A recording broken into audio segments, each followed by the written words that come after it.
For years, poor ignorant fools like me have been asking why so many feminists and leftists have nothing but praise for Islam when Islam allows men to beat their wives into submission and to marry prepubescent girls and to have sex slaves and to hire prostitutes and so on.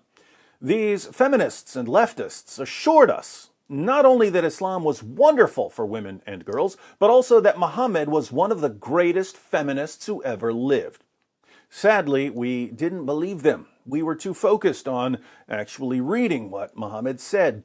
But as it turns out, the feminists and leftists were right.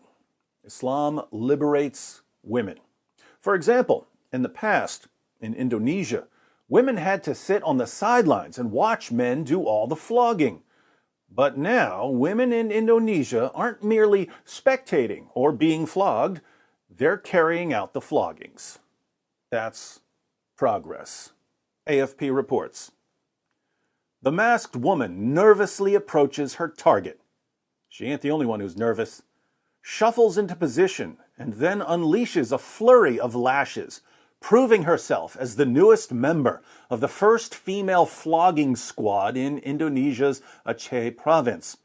The new recruit initially needed some coaxing to punish the offender, an unmarried woman caught in a hotel room with a man. Such behavior constitutes a morality crime in Aceh, the only region in the world's biggest Muslim-majority nation that imposes Islamic law, known as Sharia. Those found guilty of breaches are often publicly whipped with a rattan cane. But despite her reticence, she persevered and delivered her first flogging. Atta girl.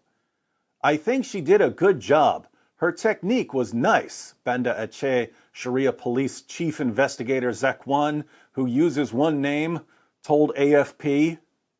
This guy goes by one name. Apparently, Sharia Police are the rock stars of Indonesia.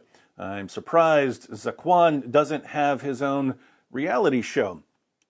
The controversial punishment enrages rights activists, aka Islamophobes, and generates heated media debate as well as amongst politicians. Indonesia's president has issued a call for the public floggings to stop, but he has little say over what happens in Aceh, a deeply conservative region on Sumatra Island. Unlike the rest of the nation, Aceh follows religious law as part of a 2005 autonomy deal agreed with the central government that ended a decades-long separatist insurgency. Here, public whipping remains a common punishment for scores of offenders for a range of charges, including gambling, adultery, drinking alcohol, and having gay or premarital sex. But the job has always been done by men. Until now. Wow. First, women in Saudi Arabia were given the right to drive. Now, women in Indonesia have been given the right to publicly flog other women.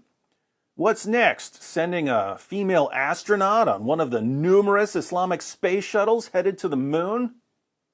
More and more women are being charged for morality crimes such as public affection or premarital sex, experts say, as greater internet access and globalization bring clashes with local cultural and religious norms.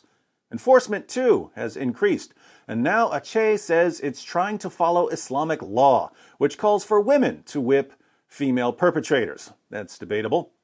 This is already what happens in neighboring Malaysia. Good old Malaysia, still on its way to becoming a Sharia-topia. But convincing women to participate has been no easy task, and it's taken years to assemble the first female squad, according to Safriati, who heads provincial capital Banda Aceh's Sharia implementation unit. Women need to step up in Indonesia. When the Sharia police announce that they need male floggers to flog women, men line up for miles. But when they say that they need some female floggers on the flogging force, women just don't show up. For some strange reason, women just don't seem to want to pick up a rattan cane and start lashing other women and girls. Ladies of Indonesia, For 14 centuries of your religion, men have been beating women, husbands beating their wives, Sharia police lashing women and girls for walking down the street without a male escort. Don't miss your chance to join the men in beating your sisters into submission.